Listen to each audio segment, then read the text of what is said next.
Hello and welcome, ladies and gentlemen, to the Imperial Amateur League by DSG. My name is Starman, and joining me here today, bringing you the color of the cast, is Alk Battery.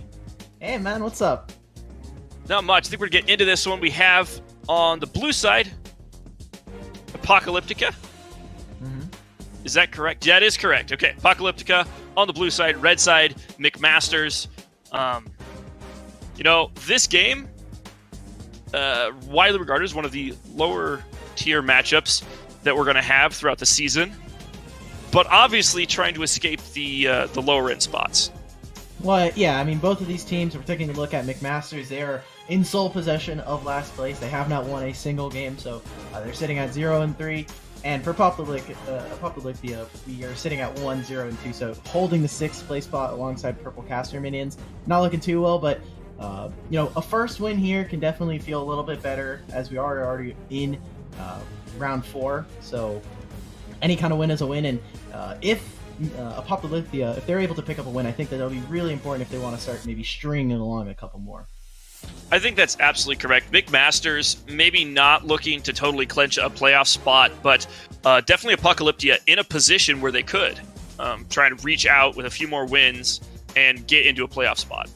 Yeah, and already coming back into this draft, we take a look at some of these bans. We have the Nunu, we have the Ivern coming out from the red side from McMasters. I think this is really, really good. You want to just try and pinch the jungle pool. Ivern a little bit more of a niche pick, but Nunu is a huge terror, especially with the Aftershock. We keep just seeing him. He's having really strong jungle routes where he's able to full clear and get a really speedy clear as well, making sure that he can affect the lanes as quick as possible. And the repeat ganks and the mobility that this champion has, he can just completely gank surf, just go straight from bot lane into the mid lane, into the top lane, go for a reset, and this champion is pretty insane. So we've seen Yasuo. Obviously, there was some debacle with the whole IE thing that happened a few weeks back and just recently reverted again. How does that really affect him as a laner? Oh, I mean, this champion right now is being widely regarded as a little bit overtuned right now. He has a lot of wave clear with that static shift being picked up. You can also still grab the Phantom Dancer. While it doesn't give you the 12% damage reduction in duels, you can get a great shield, which can help in the shield trading and health cheating that we do see with Yasuo, especially alongside the wind shield that he typically has from his passive. The champion is just really insane, and having 25% extra crit damage on top of your already insane crit chance passive, Yasuo just becomes an incredibly dangerous monster, both in the split push and just in the average 1v1s from the laning phase. Absolutely. Good analysis breakdown of our most recent patch we're on, and getting into the picks here. I'm thinking about this. I mean, I love this Urgot matchup that we see. Urgot still regarded really widely as a really great top pick, and coming out from the side of McMasters, they have the Rumble and the Riven, which are really strong solo lanes and can still be flex picked, which I think is super important, as we've seen throughout the entirety of Season 9. Having flex picks is super, super important. This Urgot or Apocalyptica can really be flexing at top and mid, leaves the draft wide open, and make sure that your bans are not going to be as targeted as they possibly could.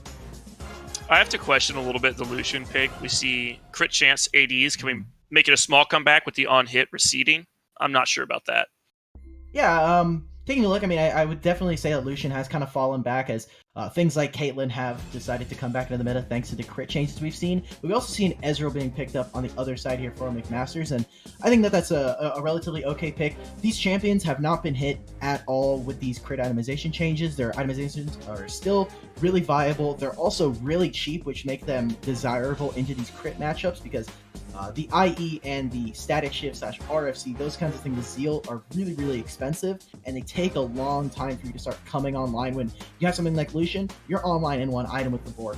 You're online on 2 items when you have your Black Cleaver, and for Ezreal, it's the same thing. You get the Iceborne Gauntlet, and you're able to get the Mana Mune, and you can really also scale into the late game, especially with something like Ezreal. So while crit champions are, a little bit more favorable, I think that these champions can still find their place in the meta. Absolutely. Coming to the second ban phase here. Almost like an ice theme going on. Lissandra's off the table. Braum off the table as well.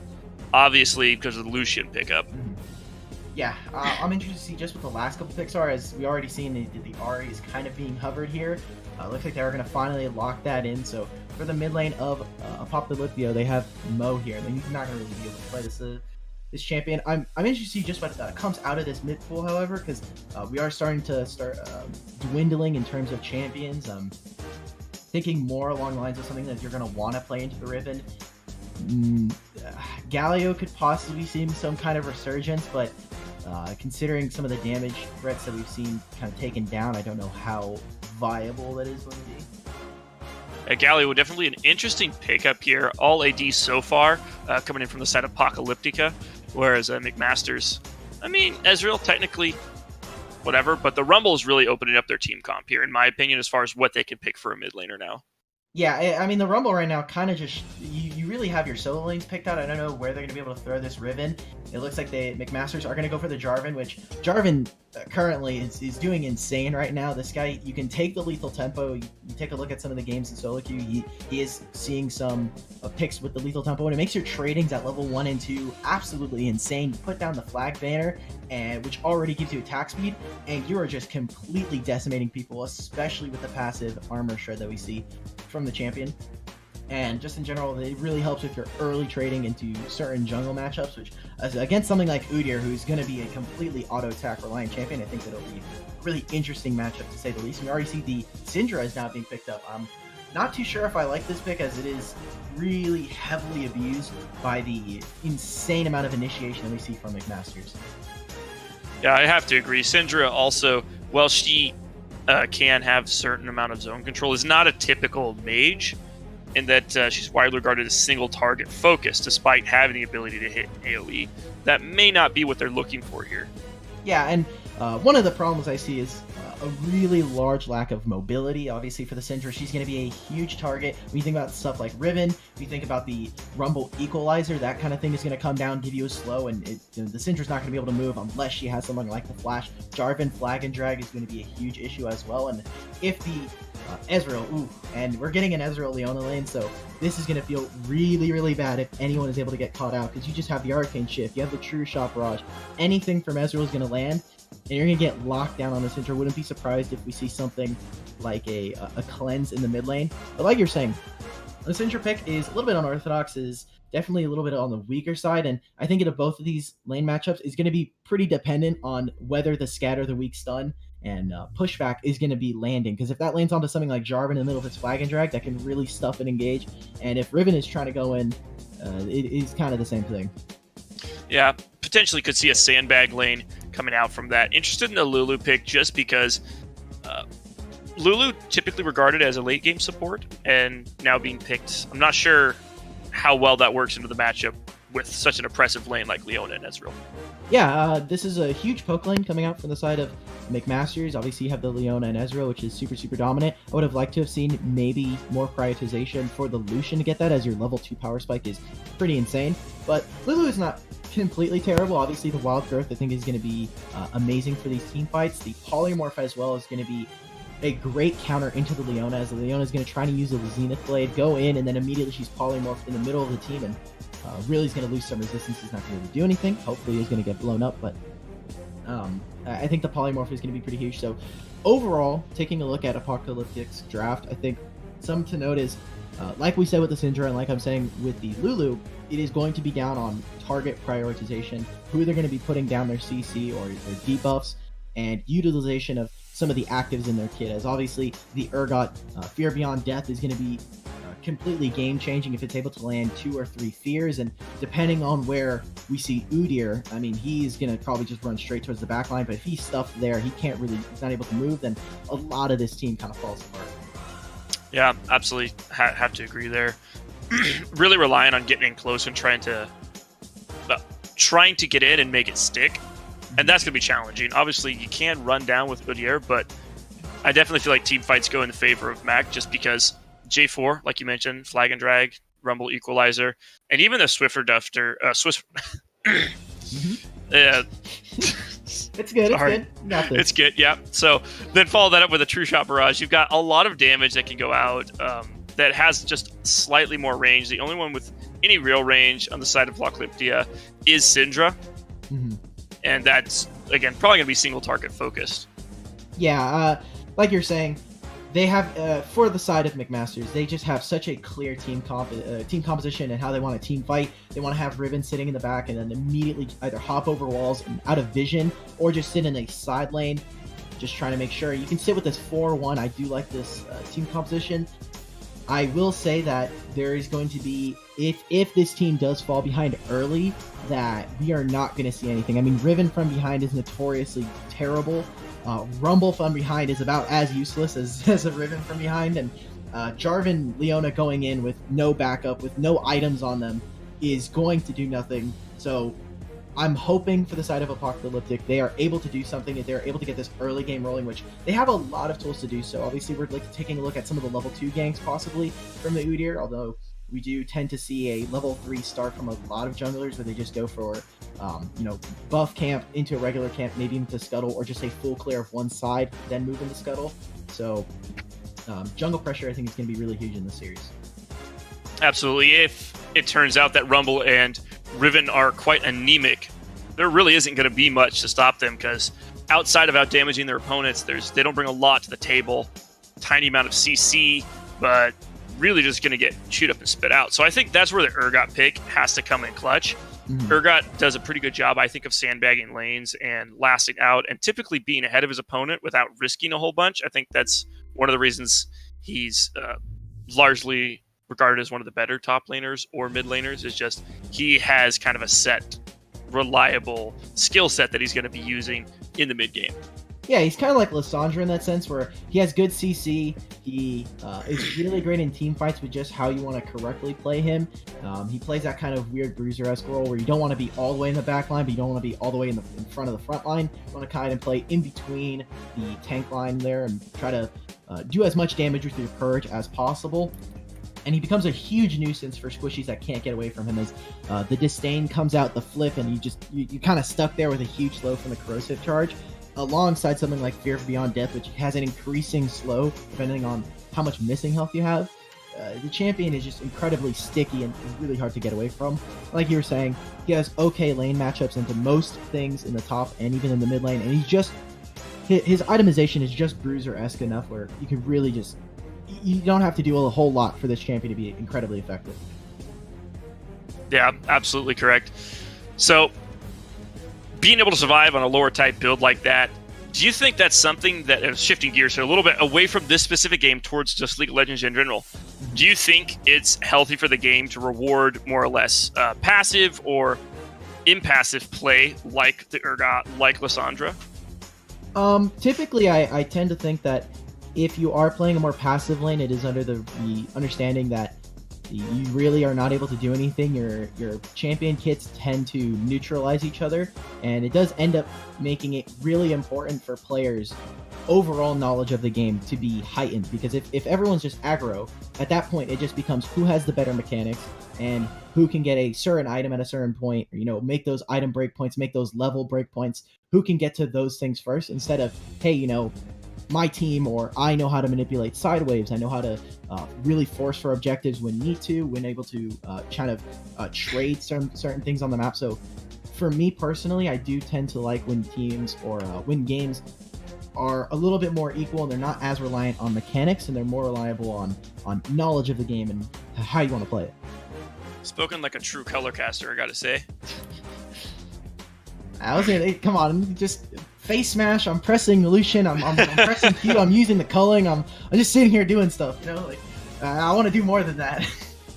No, I absolutely understand. It is nice to see when those great mastermind, so to speak, plays come out. It's really fun to watch. This is part of the reason that we love watching Chinese games.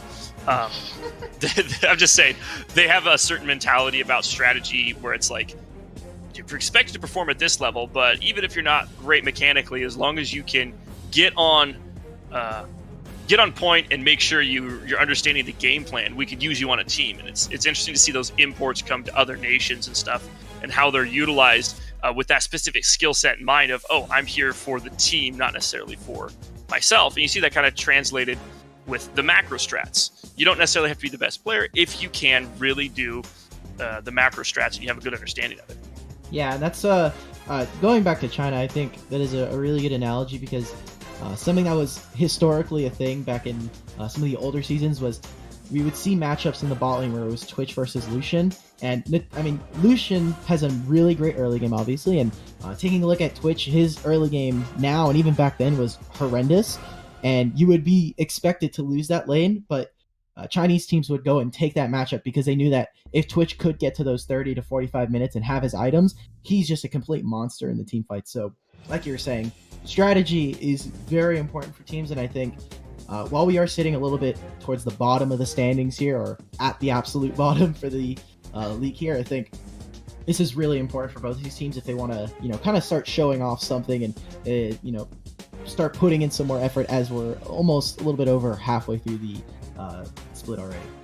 And that's something that you can have a resurgence of, actually, when you are a team like this, going into a league or going into any kind of competition. Sometimes you can try at the beginning, hey, let's just try to quote-unquote out-skill these guys. Let's just try to win our lanes, and when it comes clear that, hey, maybe we don't have the best players in the league, you can see teams. Team Liquid did this actually a lot in the spring split of 2016, I believe it was. They kind of realized, hey, you know what? We thought we had these great players, and so we could do these simple strategies.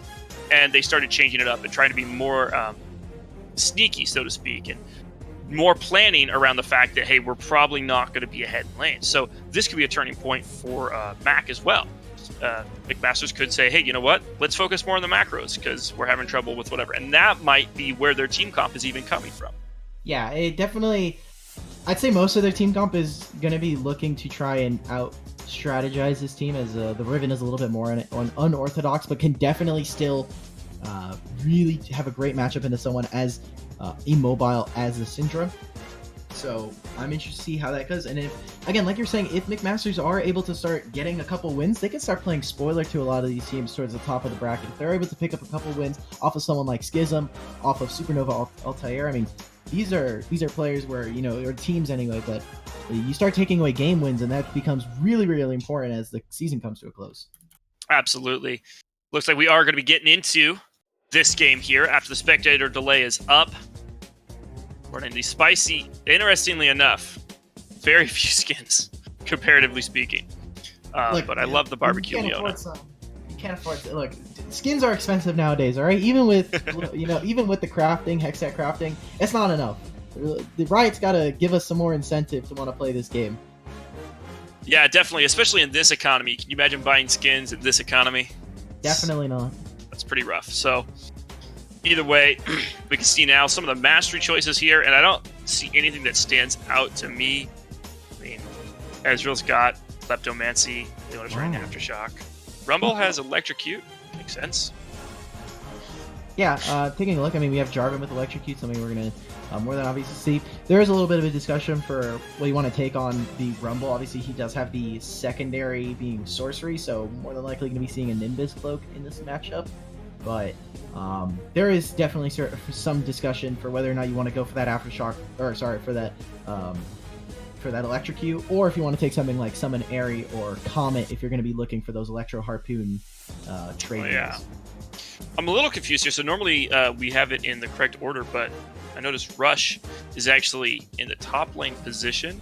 Is that because they messed that up, or did they decide to swap jungle and top at the last minute? It's slightly confusing to me. I think they might be looking to throw Rumble in the mid lane as well, so they might have just not lined up in order. I could be wrong, however, but yeah, I mean, it doesn't seem... I wouldn't expect for there to be a swap, so, coming into this game, but if this is something that is, if this is one, true, and two, something that they want to use as a strategy to try and mess up other teams when it comes to scouting, I think that that'll be really, really cool as a, as a kind of way to mess up these teams and get at least a game win off, right?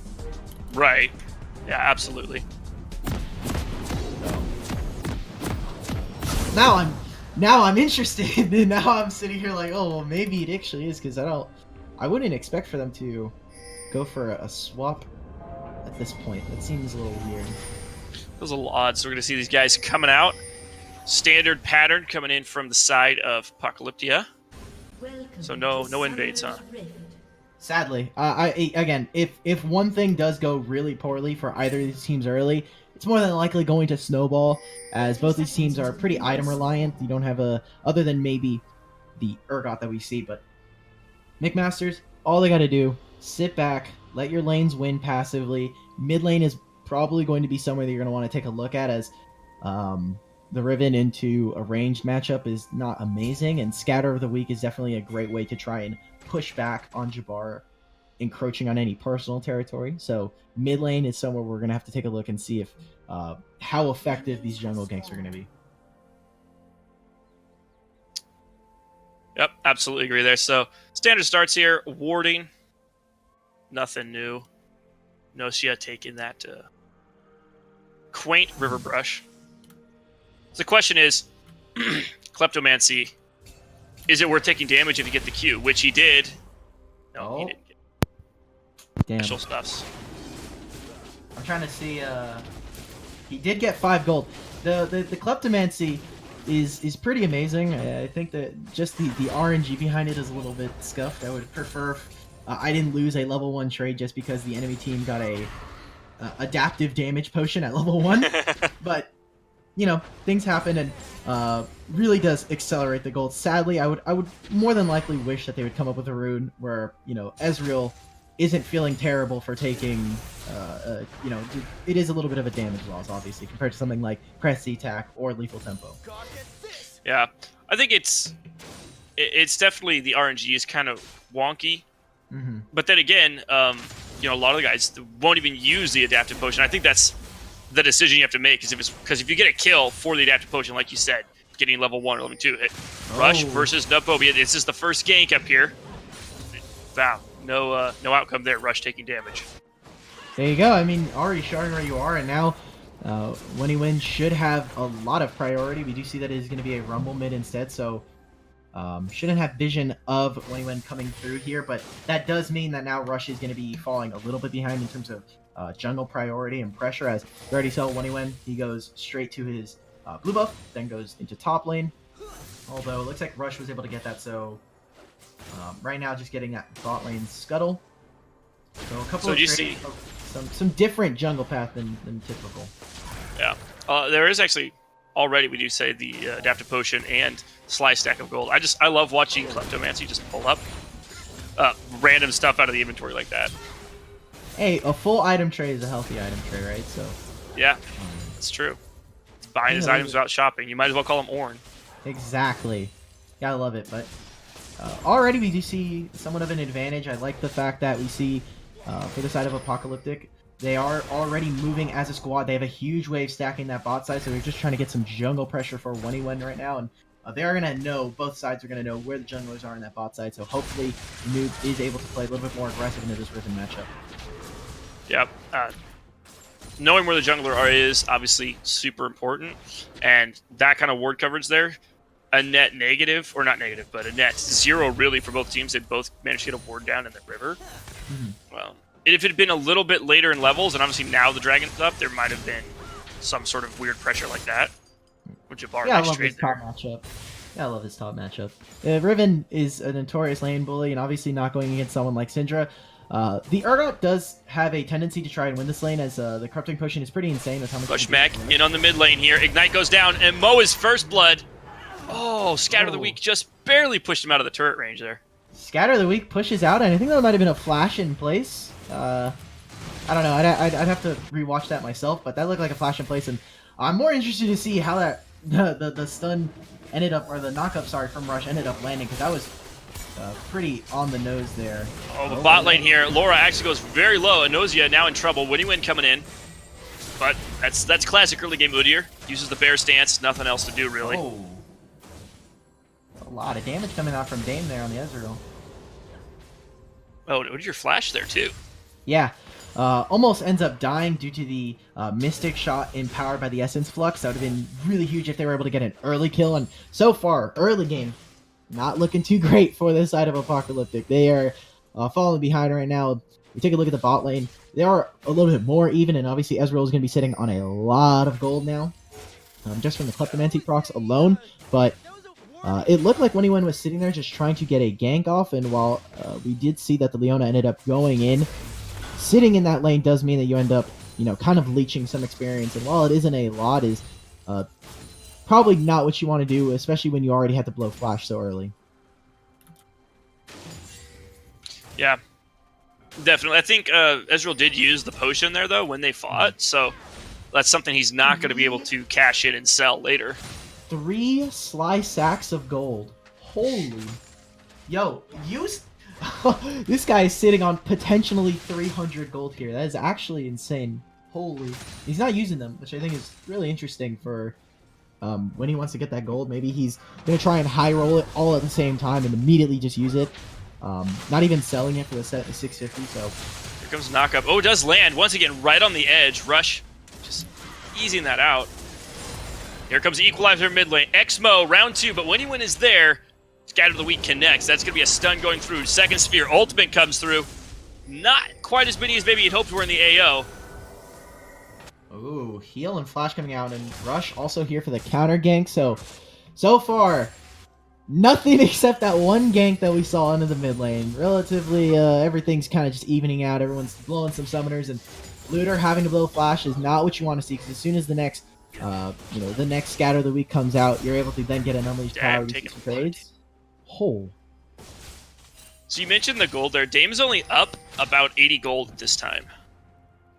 As soon as he pops the now 4 sly sacks of gold, one day we'll get those popped. It's fine, but yeah, he is going to be lacking a lot of damage. He did get a little bit of early back here, as we see. Jabbar sneaky on the top side. Noob just flips him right over. Here comes Rush for the counter gank. Round 2 again. Rush is all over the map and picks one up for himself. Yep, there we go. That's what you like to see. The as I was referring with the Nunu, it is the gank surf. You just go from one lane to another to you're just able to just keep doing that and abuse the fact. You do see that they are going to try to go for a little bit of a sneaky dragon attempt. I do like this. And an Ocean Drake is nothing to scoff at, especially for the side of someone like Noob, where you are taking a lot of damage from Jabbar's Ribbon. It'll definitely equalize the lane, and any kind of poke damage that Ezreal wants to do is going to be, for the most part, stuffed. Definitely having that Ocean Drake is going to help everyone with this lane phase, especially getting it early. Later in the game, it is useful, but its usefulness kind of falls off. You get to late game team fights. So having that early is going to be really helpful for them to kind of survive this lane phase, especially Noob Pupa, who's now down a considerable amount item-wise. He's down about 600 gold, and that's going to be transferred in the items pretty soon, I'm sure. Bot side, exhaust goes down. Dame does take a lot of damage there, but Leona, of course, brings her own to the table. Oh my procs are doing huge amounts of damage. Oh, Equalizer as well, out of nowhere. Didn't even see that. Where did he come from? 4 bot all of a sudden. Rush is looking for the double. Oh, here comes the pings. I believe Knock him. up. Beautiful true shot barrage. Okay, that's what I like to see. Great job right there, and I love the rotation coming out from Looter. Noticing that Mo is, hey, he's not in lane. He's probably coming back from base, so now we have priority. We're able to rotate our mid lane out, and Rush coming from spawn, he's able to pick up and immediately come down bot lane. Does have to use the Cataclysm, but that is a lot of turret damage, and that's about 83 gold going over to each of the members here for that 160 split. And that's 2 turret plates right there. That's a lot of gold. Yeah, that was a fun time for McMasters, not a fun time for Apocalyptia. Yeah, and that's not what you want to see. The Ezreal getting ahead early, definitely not what you want to see. So a champion that's already going to try and stay even, if not a little bit ahead in gold, thanks to the Keystone rune that we were talking about earlier. And right now, when you are playing the Udyr, meaning your ganks are not going to be as effective. See that he's about a level ahead. He's 30 CS, almost 30 CS up an advantage, so looking to just try and farm out and taking more of these objectives. Rift Herald is going to be coming up, so that's what I'm looking for next from the side of Apocalyptic. Apocalyptia is actually putting a lot of pressure in this bot lane right now to try and get some ward coverage down there inside the jungle. Solar Flare goes out. This could be the opening that Apocalyptia needs. Equalizer is not up at this time. Oof, Rush getting shut down there. Well, that is the ultimate power coming out from, or the unleashed power, the unleashed gameplay coming out from Syndra. You gotta love it. I mean, yeah. They do end up missing the solar flare, which is really, really huge, and Looter not being in a position might even be getting caught out here. But... Oh, there goes the equalizer. Oh, look at the damage. Win is on top of it. Whoa. He surely will go down. The overheat is perfect. Lua down here in the bot lane, trying to find something back. Tries to drive by, not going to work through. Stun forward. Flash, I should say, on a backpack, trying to find his way out of there, but they're not going anywhere. The Zenith Blade is too powerful. Nice shield. Is it going to be enough? The Polymorph actually is going to bring him low. Gotta love it, man. I love this already. A really bloody game, despite some missteps, but right now, looking at a really great trade there. A 1 for 3 across the map in favor of McMaster going on top side now. Not done yet, because Rush is coming back up here. Jabbar gets the kill. Ooh. That was easy as 1, 2, 3. Exactly, and it is looking really dire. Already 8-2, 11 minutes in, and about 4K, almost 4K advantage for the side of McMaster's. Looking really, really strong already in this first game. Love the Rumble pick so far, and Rush has been coming up really huge on this Jarvan. And Israel now, cashing those slice stacks and getting those kills, is actually up about 1,300 gold on the Lucian. Oh my god. So that is quite a bit. And when he cashed those, it looks like he got something like 300 gold. But that was from a few other things too as well. I'm not sure exactly. Hey, here comes Winnie Win with the return gank, but guess who's back? It's Rush in the AO. Winnie Win has to be on the defensive again. The swag flag goes the wrong direction. Doesn't matter. Cataclysm is cataclysmic, but now it's a 1v1. We did see Jabbar goes down, but here comes Looter. You can't get in. Oh, but X-Mo is here to answer it as well. This is going to be everyone. Mo instantly flashing out. Look at the damage. There goes the Harpoon #1. Easy pickup for the kill. They're going to hunt down. Nope, giving it up. Skewered and cooked on the side. Speaking of skewered and cooked, oh my god, the damage! You gotta love it. There we go. Do some more trading, but... Ooh. That is exactly what you want to see if you're McMasters right now. Across the map. Insane plays. I love the side of Flash. Going for that flag and drag and using the Flash. Something that we wouldn't have expected. Obviously, the flag and drag didn't look like it was going to land, but when you flash, you're still in the animation. And he got the knock up on the Mo, which is super, super huge already. And Looter, again, I love the mobility coming out from someone like Rumble, who doesn't have TP, but he is showing up all across the map, especially with his buddy Rush. Yeah, just really clean rotations. And we were talking about it, how they might have to rely on rotations to account for maybe not being as skilled in the lane, but they're winning lanes and rotating very, very well. Yeah, you were expecting for at least one thing to be wrong, but so far, everything. I mean, this whole team's firing on all cylinders right now. This is, I'm hoping exactly according to plan right now, maybe a little bit less. Here we go, mid lane. Exhaust, but a nice scout of the week as we keep her safe. So, not everything. They haven't got an Ocean Drake. Unlucky. There's your loose screw. There's your loose screw right there. if this was an early, if they had already gotten the Ocean Drake, calling it 15 minutes would have been an FF immediately. They just have to exploit the Ocean Drake. That's all Apocalyptia has to do, is exploit the fact that McMasters cannot get an Ocean Drake, at least for another 5 minutes. That's what you got to hold over them through this whole series. We got the Ocean Drake, you didn't. It's fine, but now we're going to see McMasters finally start to take it to them, where they're able to now start, hopefully, pushing the vision line up, making sure that if anyone wants to show up, or if anyone beautiful solar flare directly on to the equalizer, and the True Shot barrage as well. Oh man, burn him alive.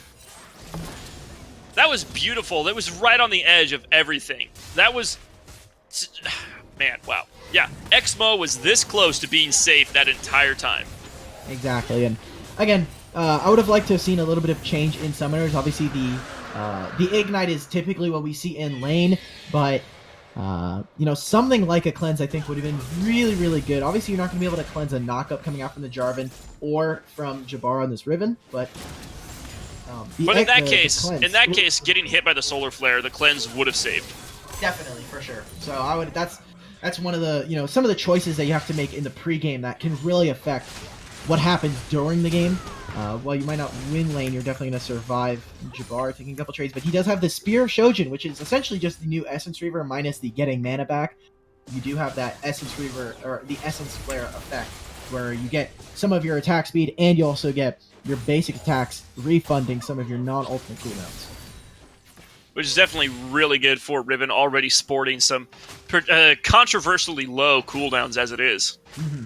Yeah, and no longer being forced to take something like an Essence Reaver is amazing, because obviously this is a champion that doesn't have a mana or a resource bar. You're looking for predominantly cooldowns, and it has 20% cooldown reduction. It gives you 60 AD, which is nothing to scoff at, and 250 AD or 250 health alongside that with on someone like the Riven who's already looking to go some of that Bruiser-esque style builds. This is, I mean, a perfect item.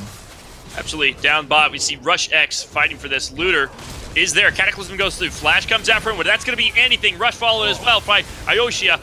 Oh, great equalizer coming through to finish off the Hoodir. We see double Rush flash here. That should be the end of it. 30-13 in favor of McMaster's. McMaster saying, hey, we might be 0-3, but there is no way we're going to let you get away with a free win on this one. Yeah, absolutely. That was a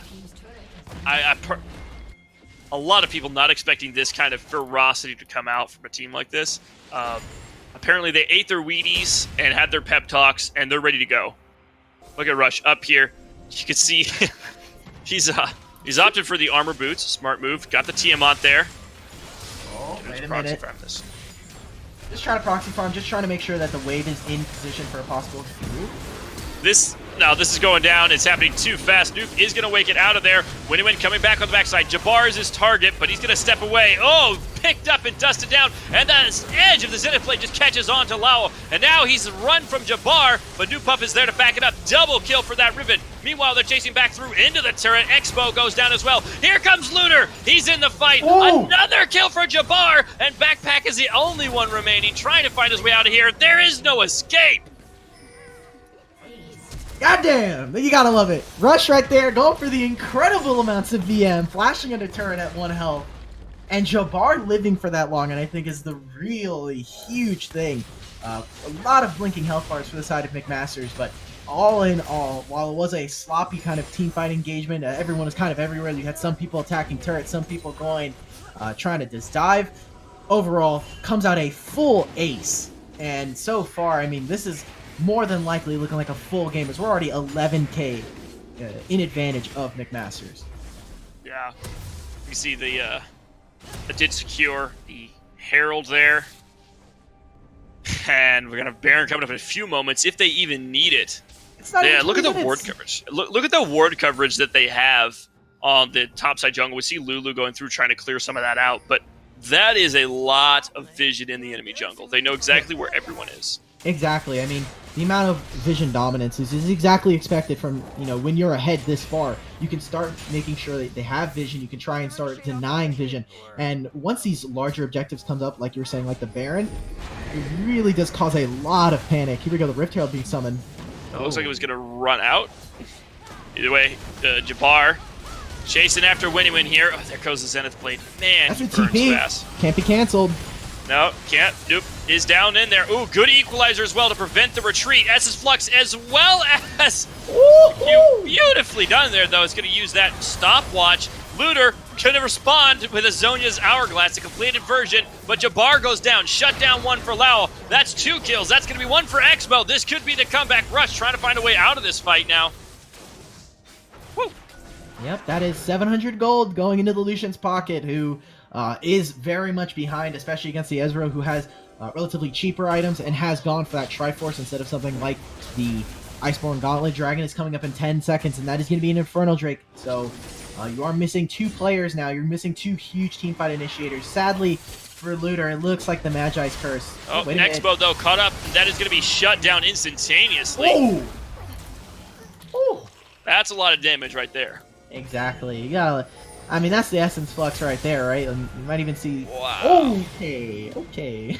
It's a lot of damage. This is not looking near as bad for McMaster's as it was a bit ago. Winnie Win's going to start this one up. Here comes Jabbar from the backside. True Shot Browse goes wide, and Milzia in the middle of that. Huge Cataclysm on 3, though. Noob has nowhere to go. Backpack trying to help from the back. Oh, but annihilated with a quick Essence Flux. Yep. Great job from the side of McMaster's. If one person goes down, you still got the rest of the team to carry you there. Dame on this Ezreal is doing insane. He's 5-1-10. has the Mirror Mana already stacked up into a... Yep, he's got the Mirror Mana. He does have the Coal, which is obviously a relic from the last laning phase where he was kind of farming it out. He's not really doing too much of that anymore, but he's looking to more farm so the champions. It does have the Trinity Force, and this should be a relatively free Baron to take for the side of McMasters. And I think, obviously, the unspoken hero there, of course, Aoshia on the Leona, 3-0 and 11. Knight's Vow to help keep some of that damage off of the AD. And a really outstanding performance here from the lane on forward. Arguably not the hardest lane for Leona, but really playing that well. Hasn't missed a solar flare that I've seen that was not just straight up denied to him through flash. Hey, come on, Winnie. He didn't even land it on Winnie. He just got the slow, and then Jabbar. I saw it. Don't worry. Don't worry. You saw it, but it doesn't. Hey, I saw him miss it. He didn't miss. If it applies a sunlight debuff, it's not a miss. I mean, I guess. You're on paper and technically you are not wrong, but I guess I'll have to give it to you. I mean, at this point, it's just semantics, right? You've got a 24-6 lead in favor of McMasters. You're 12k gold up. Every one of your lanes got almost entirely smashed. You're looking to try and get some turret damage in. If I can quickly pan over, top lane is almost at 60% health, mid lane somewhere in the same, and bot lane, all of these lanes sitting at 60% turret health. Even if you are able to get a full ace, you have a lot to go through just to try and get some turrets or even some kind of objective trade. And like you mentioned earlier, with Looter, with Jabbar ahead on these champions, it is so incredibly hard to stop that train. You know, it's already moving towards victory. Exactly. Take a look at this. I mean, getting the push. This is exactly what I love to have seen. Was the 1-4-1 here. You have amazing team fight with Looter sitting in there, and Jarvan and the Leona can move over. Winnie win. Yeah, looks like Jabbar going straight in on Winnie win. Easy pickup there. Ooh. Broken Blade almost not making there. Oh. Yeah. You gotta love it. So yeah, you so gotta love it. So Jabbar's gonna be pushing this one in, like you mentioned. 1-4 is very good, especially now that Apocalyptia is down one player. Yeah. Jabbar doesn't have a flash anymore, so thankfully Mo doesn't have to worry about a Riven Exile immediately just jumping straight up. Oh, nice dodges from Jabbar here. Oh, but it's gonna be maybe it for Noob. Here goes Rush X. He's going directly onto X Mo. Does manage to zone him out, but does not land the knockup. Nice scout of the week. I don't think there's any capitalization there. Meanwhile, Looter is still mid. Yep. Wailing away on that tower. Yeah, one thing to note is they do lack some siege. Is obviously Ezreal is going to be your huge engage, or your huge turret taker when it comes to it. So just the amount of dominance, the entirety of Apocalyptia cannot step up right now, and you have to be really afraid of Dame. The Essence Flux, I think, is super huge, because if that lands on anyone, it immediately makes you an almost full health deck. We see when he lands the Essence Flux, if he's able to get either a Mystic Shot or he just immediately goes in with the Arcane Barrage, the True Shot Barrage, sorry, it makes you go from full health to almost none. So right now, Dame is looking to just try and hard carry. He does have a second tier, so he is just going to continue scaling, even if this game is somehow delayed, but I don't expect this game to last for another 10 minutes. Very, very clean rotation, taking both top and middle end hit without losing a single player. That's impressive. Exactly, and we are getting to that point in the game where we've already crested 20 minutes. We're getting to 25 minutes. Cannon minions should start spawning in every single wave, and minions are going to continue to get faster. So not being able to apply pressure or answer some of these side lanes is just going to continue to mount a huge lead for the side of McMasters. You see Rush dropping the swag flag there just for pressure, saying, hey, if you step in between that flag and me, there's danger. Oh. Nice flush from Dame. There's the solar flare, but no minion wave really follow that up with. Yeah, it looks like they were just trying to stop any kind of engage from going on, and Dame, I do like the respect flash. He did end up going a little bit too far, but like I said, he lands the Essence Flux right onto Lua on this Lucian, and one Mystic Shot takes him down to 40% health from full. I mean, right now, Dame is just looking to completely take over this game. 6-26. Nice scatter of the week there to try and stop anything, but right now, this is McMaster's game to lose. Absolutely. You got the Baron coming up, minute 40. Dragon's coming up in 3 seconds, so at this point, they can afford to let him stew under those inhibitors for a moment, because it is risky going inside the base. So they have to kind of play this minion game of getting those lanes in the right position and maybe even just going back and waiting for the Baron. Exactly, and a lot of these members are underfarmed. We're taking a look across the lanes. Top lane's down about 5,000, 4,000 gold. Jungle's about 3,000. Mid lane is about 1,000. Bot lane, I mean, at this point is astronomical. You're sitting at 4K, and I mean, support gold leads. Who really, cares? But you're getting a couple more items. I would have liked to have seen from the Leona, not necessarily the Locket. I do understand the utility and obviously trying to just defend against the damage from Mo on this Syndra, but I would have liked to have seen something like a Zeke's Convergence. Would have been incredibly great, as your engage, once you use a Solar Flare, is going to completely blow up the team. Absolutely. Win, I should say, in a bit of a sore spot there. Jabbar picks it up. Like you mentioned, Essence Flux took Mystic Shot. Really, really substantial damage, and that's going to open up the base here. Exmo in a bit of danger. There goes the Scatter of the Weak. There is no defense. Rush. Oh, beautiful polymorph. Gotta have one mistake for a relatively okay game coming out from McMaster. Solar Flare directly into low. There goes Equalizer and the Cataclysm right on top of it. Look at the damage. It's unbelievable. Zhonya's Hourglass to drop the focus from the tower there, and Lao is putting damage on Jabbar, who is exhausted near the fountain, but it's not going to matter. That's one tower going down, and that's going to be another one following. Resurrection here for Jabbar. They're not even focusing the Nexus. Game one goes over to McMasters. And the game, my KDA, I'm gonna die. So, yep. Unlucky. I mean, Looter, he picked up the Zhonya's Hourglass, and it ends up not getting too many stacks as he dies as soon as he's able to get any kind of stacks from before. So, overall, great job from the side of McMasters. That was a really great game, and hopefully we see somewhat of a similar draft come out. And for the side of Apocalyptic, I want to see a better draft. I want to see something where you have a little bit more priority either for your mid lane or for your top lane. I definitely would have to agree with that. I think you have to look at how can you disrupt the draft? How can you take what they did and dismantle that? Is it by removing a champion, or is it by maybe allowing them onto other picks that they need to take, forcing them into picks, so to speak? Yeah. Something to note, I did see that there was 2 lost bans, so obviously you're going to be more limited in what you can draft or what you can try and take away. But again, a really dangerous team comp from McMasters, but overall a really great win for them and something very, very dangerous coming into this next game.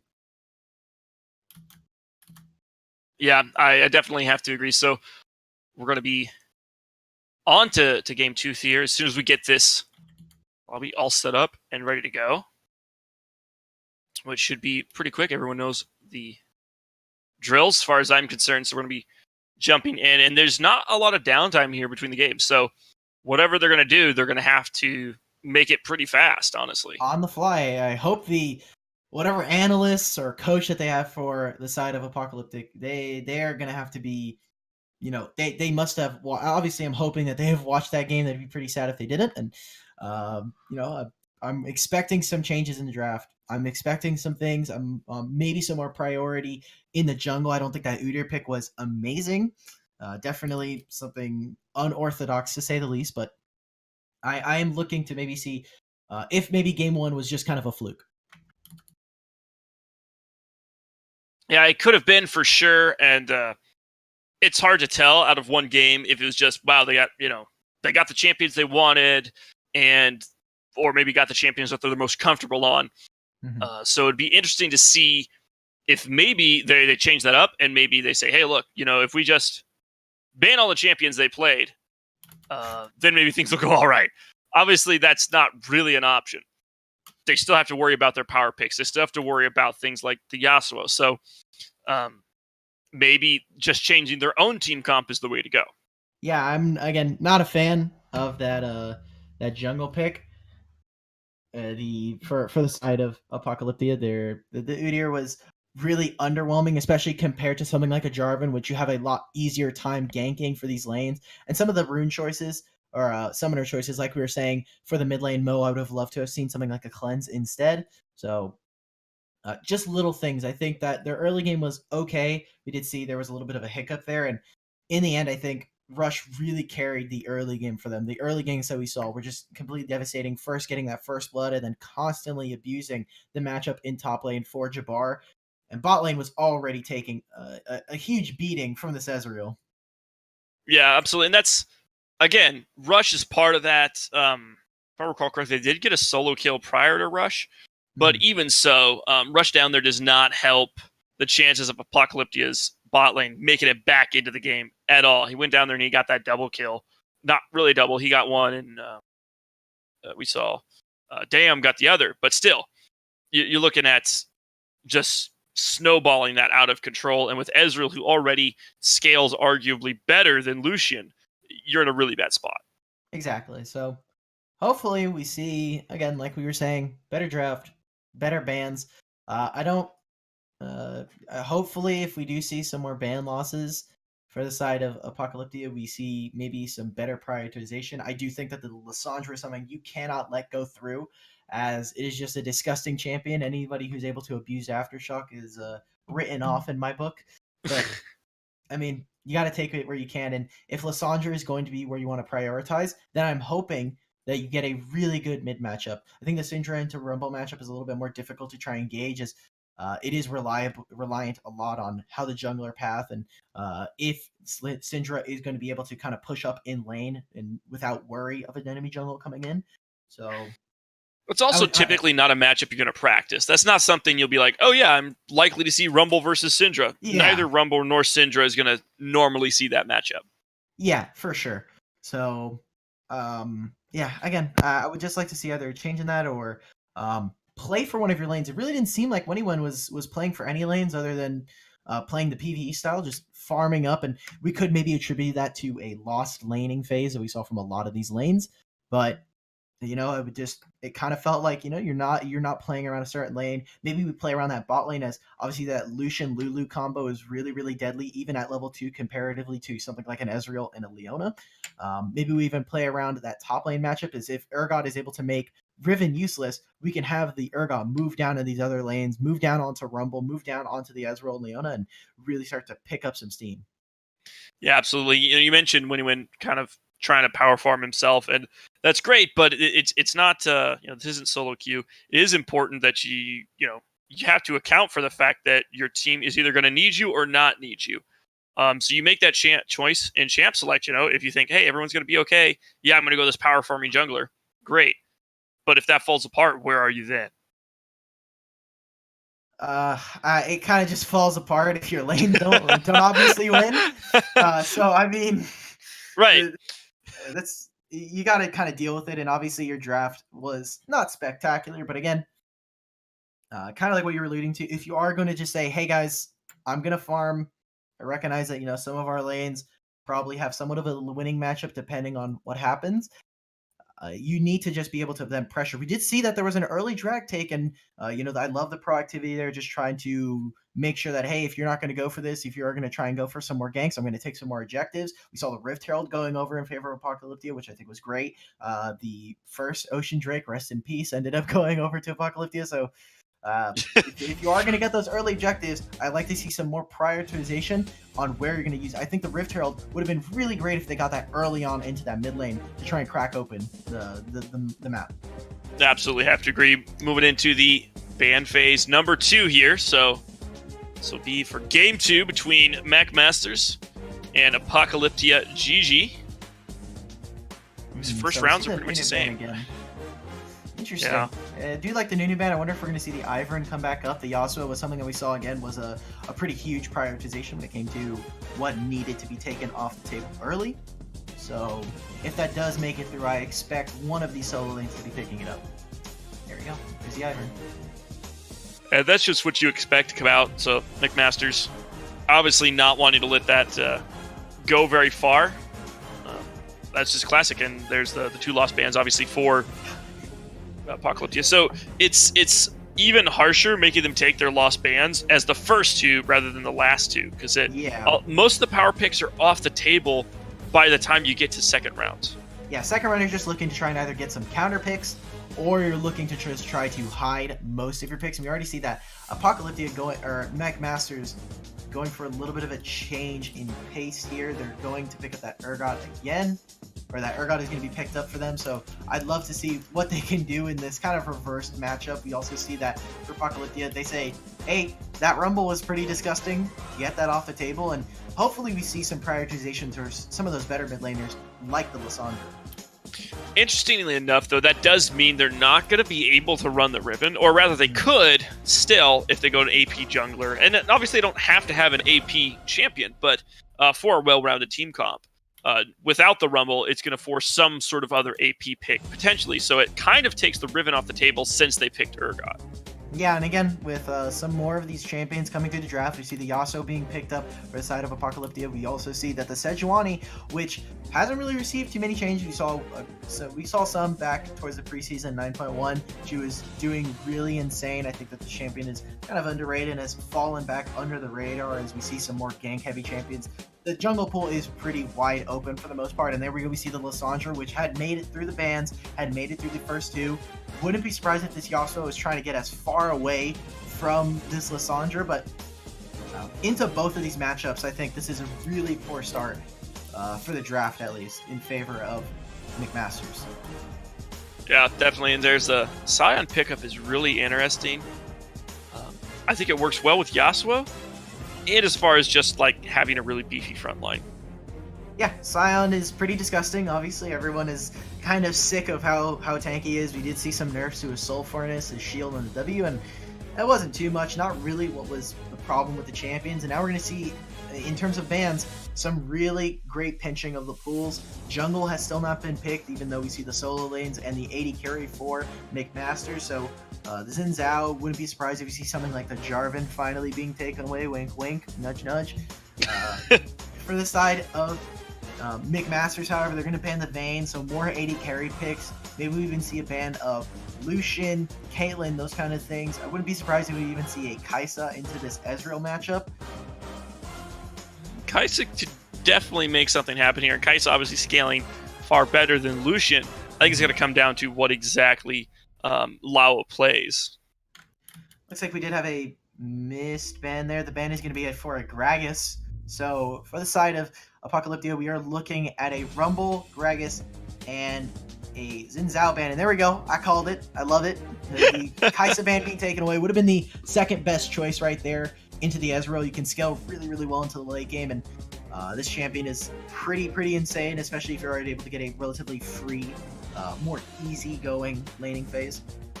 So for the side of Apocalyptia, I'm expecting them to start picking up something. Yep, there we go. So when it comes to these champions, I think Sivir, while she does get a really great boost with the changes to itemization, she was still already coming up as to being one of those A tier, maybe even B tier champions in that last patch where we saw Ezreal, Kai'Sa, and Lucian really take hold in dominance, even alongside stuff like the Cassiopeia. Sivir was just so great, despite having some pretty weak itemization and obviously having some scaling or some early game issues.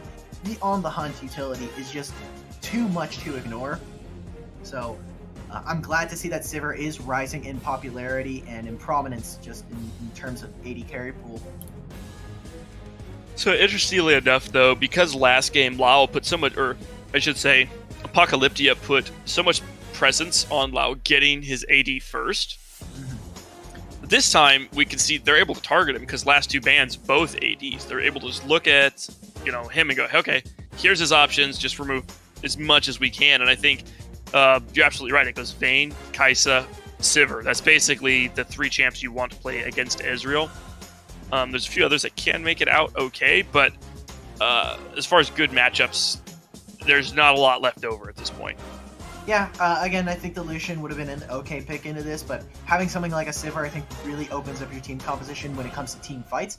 As we do see a Yasuo and a Sejuani in those first two picks, they are going to benefit amazingly from something like an on-the-hunt movement speed. And Scion being a champion that is already pretty disgusting. I think we did miss the last pick there, and it's going to be a Thresh for the Sivir. So this bot lane's looking really good. I do want to see from Backpack some more roaming. Obviously, when you're playing the Lulu, you kind of just have to sit next to your AD carry and say, hey, he's a literal Backpack at that point. You're just sitting there putting on health picks and the wild growth. But with the Thresh, I want to see some rotations. We saw in the last game that McMaster, something that we saw that was a really big strength, was Looter roaming from this mid lane. going to these other lanes alongside someone like Rush to then go for those 3-man, 3v1s, 3v2s. Those are really, really important for that early game. And so now I want to see, now that they're on the red side, Backpack taking it to McMaster, going for those roams, making sure that Backpack can just leave this lane. Sivir can auto push this lane using Ricochet and the Bouncing Blade, Boomerang, sorry. Those are things that I want to see coming into this second game of the series. Yeah, those should make a slight change in the lane phase and keep things a little bit spicy. Last pickup there, obviously, for the side of Mac, the J4. I love that. I mean, I don't know. Champion's so good. You gotta love it. I mean, yeah, I wonder almost if they wouldn't be better prioritizing that as the ban rather than Rumble. Well, the Rumble again did kind of get hit in the first phase, but like I do understand wanting to take away maybe something like the Jarvan, as it was really, really disgusting. I think Jarvan into the Sejuani matchup is going to be still a really great thing to watch, as Sejuani, not notorious for having amazing early games, can really abuse lanes that don't have a lot of mobility. So looking for that top lane, especially if Disdain is down on the Urgot, you are going to want to try and target him. Yasuo is obviously a champion who, using the wind slashes, can really get onto a target and have a lot of ducking and weaving out of fights and skirmishes. I think overall, Apocalyptia's draft, we're looking at a really great team fight composition, really great spikes in the mid to late game, as Sivir is going to finally be on 3 items. Yasuo on 2 items is disgusting if he's able to pick up that Infinity Edge on time. And Sion and Sejuani are going to be amazing backbones for the team. Yep. I think the play here really for the side of Mac, though, is really beefy team fights. They don't have near the split push capability they did last game. Depending on how well Lissandra's doing, typically not really a split pusher, though. Urgot also maybe split push, but I don't know. It's going to be a lot more of the team fight orientation. They have better siege as well with Lissandra, so. But wave clear from Sivir. I mean, it's really hard to call out really how they're going to have to play this matchup. But they haven't drafted a lot of solo power picks. Yeah, for McMasters, obviously, Lissandra by itself, I think, is an incredibly great pick. And I mean, as a counter to the Yasuo, it is almost a dream at this point. I mean, as soon as Yasuo goes in, you get the Aftershock proc. It looks like Lissandra is kind of moving towards picking up the exhaust in this lane, trying to kind of mess up and make sure that Yasuo going in is going to be kind of a death sentence. But overall, I think that this is, if I'm a competitive team, I'm saying, guys, we got Urgot, we got Ezreal, we got the Lissandra. Like, these are all beautiful, like, competitive picks. They're great champions that scale really well. It relies a lot on your team fight ability, and we already saw in that last game that McMasters, when they are ahead, they are able to push really aggressively with their lead. Yeah, I think that's going to be obviously pretty key. I mean, being able to push that lead out is really good, and I liked the overall warding performance that came out from the side of Mac. You know, Arosuna, I should say, had really good presence of mind where to ward and where to scan to make sure the enemy didn't have vision. And obviously, warding is kind of a team effort. There's no one person that goes into it. But that's a strong team cohesion that they have. Is if you have the advantage, that means you can, determine vision lines. You can determine fight areas. They did a really good job of not giving up that advantage last game. Yeah, I mean, it's really hard to try and get back vision when you're stuck in your base with 2 inhibs down and not able to really hold or push lanes with Baron minions just constantly knocking on your nexus and saying, "Hey, buddy, you want to lose the game now?" And right. That was not an inspiring game 1 from Apocalyptia, like you're saying. And hopefully we see, with this kind of new team composition, with a more team fight oriented team composition, I am looking for Apocalyptia to really show up in this game too. and have a little bit of a better performance. I think there were some extrapolating factors that we can pull out from that first game that maybe say, hey, maybe this game 1 is not going to go amazingly, but I think in game 2, they have a much more balanced draft, something a little bit more expected, as we're not having some wild picks with Rumble in the mid lane and Udyr being picked up. So hopefully this game 2 is a little bit more standardized, I should say. Yeah. So, looking at then the side of Apocalyptia, where is the strength for this team comp? Where do they find their entry into the game? Please gank mid lane. That's all. I mean, that's all I'm gonna say. Just gank mid lane.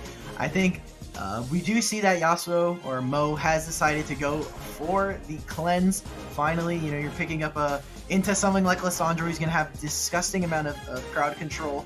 So hopefully we do see some more pressure around there. And you're not going to really want to gank for any other lanes. Obviously, I think top lane could also be another priority pick, as we see the Scion, who does scale really well. If you're able to abuse someone like the Ergot, you can get really, really far ahead. So Sejuani should be looking for this top side of the map to be ganking. Your bot lane is going to eventually scale into a nice crit chance. Sivir and Thresh obviously is a champion that you just need to land a death sentence, maybe land a flay, put down a box, use some lanterns. The champion overall, I think that this is, if we're looking for the side of Apocalyptia, just gank your mid lane, make sure that you have pressure so Lissandra cannot roam. Because that was something that we saw in the last game, that Looter was able to just push the lane, immediately go to another, get a gank off, get a couple kills, maybe blow some summoners. Really great for the team fight and making sure that they can apply pressure across the map. So make sure you're ganking mid lane, putting pressure on that, and just trying to trap the solo laners in their lane. Yeah, and that's something that's not necessarily easy to do, especially with Lissandra with so much mobility. And I don't know exactly. We don't have insight to exact runes they've taken here, but if you have certain ones, it definitely helps you move through the river just a little bit better. But I think if Yasuo does find a way to the top, so to speak, or entry into this game where he's really strong, it's going to be very hard to shut him down with a majority melee team. I mean, Lissandra arguably is not melee, but she's basically melee. Yeah, she does get to also abuse the Demolish proc, so if we do see that on the Lissandra, God be with them. the Demolish proc is going to be pretty disgusting, just trying to constantly crash mini waves into the turret, get a lot of those turret plates at least early. And with Rush on the Jarvan again, I'm expecting a similar performance from him. Gank top lane, then move into that mid lane, maybe trying to abuse the Yasuo matchup. And if the side of Apocalyptia, if they are going to fall into those same habits, we might just have a little bit of a wash. Absolutely, yeah. So looks like we're going to be loading up here. Get to see everybody's beautiful skins that they've selected, I'm sure, especially for this occasion.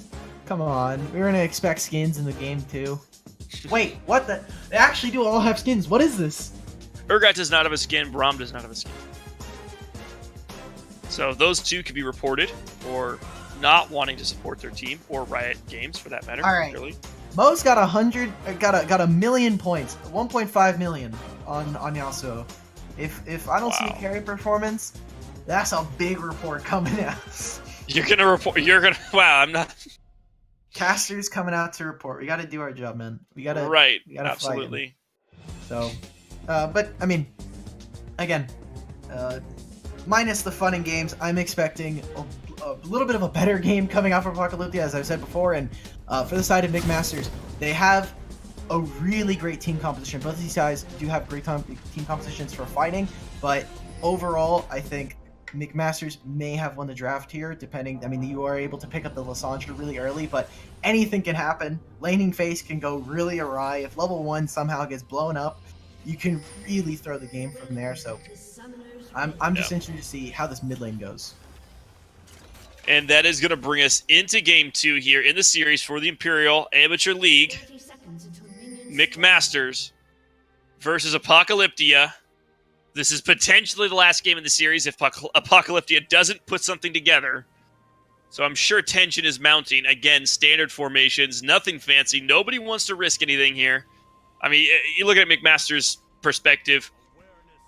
Why would you risk anything? You have the advantage. You have the momentum. Just play it safe and let them make the mistakes. Exactly. Really, At least in this early game, I think it is again gonna have to be kind of you just gotta sit back, farm it out. You don't want to try and force anything, especially with Rush and how we've seen his gank patterns. We saw him go red straight into a level 2 gank. So knowing his aggressive tendencies, you gotta be able to at least expect something's gonna happen. You gotta sit back, know, hey, Jarvan could be around here, so tracking the jungle is gonna be really key for these matchups.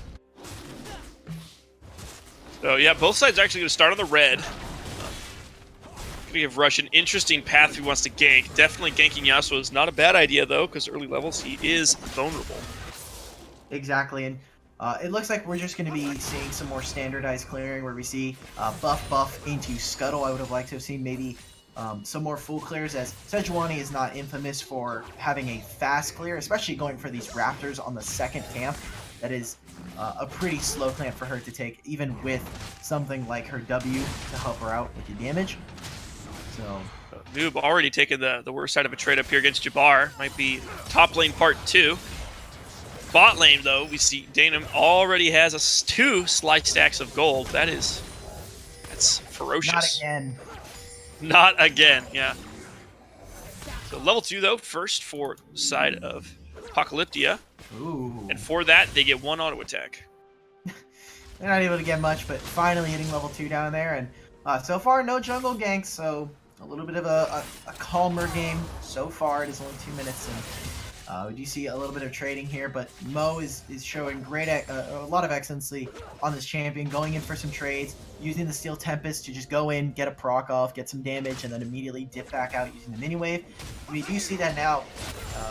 Wen is going to be taking the chickens here. Hook Clan's bot lane. Oh, man. That could have been so good. Sorry. I interrupted you for nothing. It's fine. It happens. Look, you never know when bot lane is going to automatically get a kill off of an amazing death sentence out of nowhere. You never know. Sometimes Sivir just somehow gets 70 bonus AD from a random place. Right, 70 bonus AD. Of course, that can happen. Looter not having near as good a time in this mid lane as he was last time. Anything's possible if you believe in him. So I believe the correct phraseology is through God all things are possible, including Sivir with 70 AD. Exactly. At level 2. There you go. See, you just gotta believe. So, taking a look at these jungle pathing, I mean, right now, Rush is looking to just completely, take advantage. Maybe see an early bot gank, but Wen is going to be getting those levels, going to start getting a lot more when it comes to jungle camps, has taken the chickens, like I said, and is now going to be able to go into her bot side and just completely clear out. Yeah.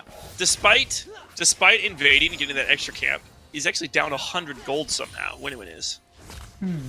Well, yeah. Now we're going to see should be. Well, not quite 100, but about 70 gold. Basically a camp. Yeah. So right now you already see that the CS has. There goes Rush into the mid lane, look for the gank, but we can pull away top. There's apparently nothing important down there because Jabbar versus Nub Poopva. These guys beating on each other. Jabbar actually catching the wrong side of this trade right here. Gonna get picked up. Is this gonna be the end for him? Flash comes through. Jabbar on such low health. The small flash range right there. Immediately just tries to go for something. Tries to get the decimating smash to charge up, but not able to get too much. And gank mid. Winnie comes in. Looter is gonna use the glacial path perfectly though. Easy out of there. Permafrost does not get applied quick enough and is not able to stop him before we see the glacial path get taken down. So, a little bit of a wasted there. We do see that Mo did end up using the flash in the mid lane on that last gank, so not gonna have that. And so far, both of the junglers not able to come up with much. Although I would say that for Rush, getting a flash out of the Yasuo while Looter sits on both summoners is a really great trade. Yeah, and as you can see, Mo did learn a lesson. This game, he has taken the cleanse. Exactly. I would say that's a really smart thing to do. Yep, and you see now that Wen is up about 10 CS, which should just mean 2 camps, but not much. We also see a trade for the Scuttle. The Scuttle is going to be taken by Rush on this one.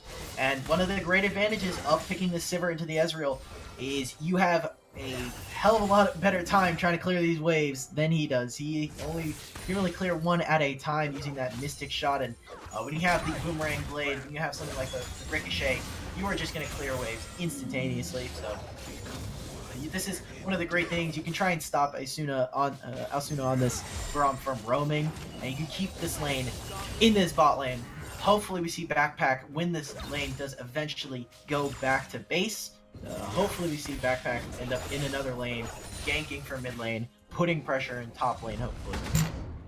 And the nice thing about the Silver lane, too, is typically you kind of want to keep Ezra pushed in. He's most comfortable when the lane is frozen, somewhere out there in the middle. He can look for those hits, but when he has to worry about the tower, it really puts the pressure mentally on him for trying to hit all those Mystic shots. It's really hard to land those and get those sly stacks.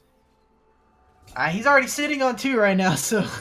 Yeah, obviously, no difficulty. Yeah, and last game we saw 4 at one point, so... This guy is just insane amounts of Unstoppable onslaught in the top side. Jabbar is now in trouble. Winnowind's not level 6. Oh, he's going to get him stunned up and knocked up. This could be first blood. It is. Taken for Winnowind. Great job right there. And like I was saying, you want to be able to abuse, Jabbar on this Urgot. Is a little bit more immobile than the Riven that we saw in the last game. So being able to just try and go in, we saw the Unstoppable Onslaught comes out alongside something like the devastating Smash. That is insane. You know, the amount of damage that is on the Silent Q is pretty nuts. The base AD scaling it has is just so insane. So able to get that early kill. We said Jabbar does have an Ignite from the Summoner Spellbook, so not able to come back to this lane. And we're going to see 2 turret plates go over in favor of Noob. That's going to get him a decent amount of gold up on him. Just over 600 gold advantage. So that is going to get him a few items. You know, generally about 200 gold is not really considered advantage because you can't really put that in itemization. 600 gold, definitely. That's definitely an advantage. You're able to at least pick up a basic item, like a basic component when you're picking up stuff. So already he's going to be picking up the chain vest and another cloth armor. So really just trying to invest in the fact that there is a lot of armor on this team for McMasters. You're not expecting for Looter to really roam too soon. So nice stun onto Inertia, but here comes Rush. This could be not what they want. Oh, Backpack gets tagged. Oh, beautiful flash, though! Out of the Cataclysm, out of the Glacial Fissure. Gotta respect that. Meanwhile, topside, Ice Bullet goes through. No similar flash for Jabbar available. Ignite, though, isn't gonna save you here. No Puffa does come away with the kill there.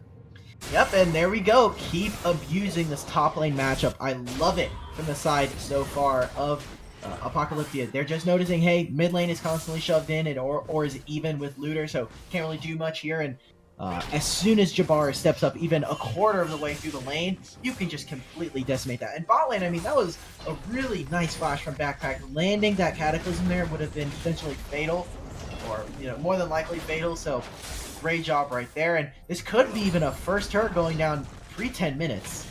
They're really pushing for it here. You can see they both stayed, which means they're going to split the turret plating. Not really a big deal, though, when you're ahead. Sometimes you want the solo plating if you're behind to help you catch up.